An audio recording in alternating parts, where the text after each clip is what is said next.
নবীজি সাল্লাল্লাহু আলাইহি ওয়াসাল্লাম দুনিয়া এবং আখিরাত নিয়ে একটি সুন্দর উদাহরণ তিনি পেশ করেছেন।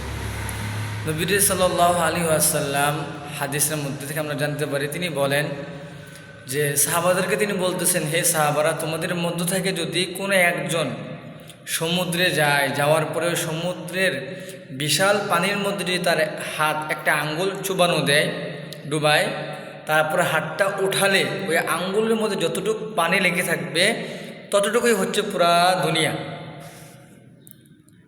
আর পুরা সমুদ্রের পানি হচ্ছে আখেরাত। সুবহানাল্লাহ।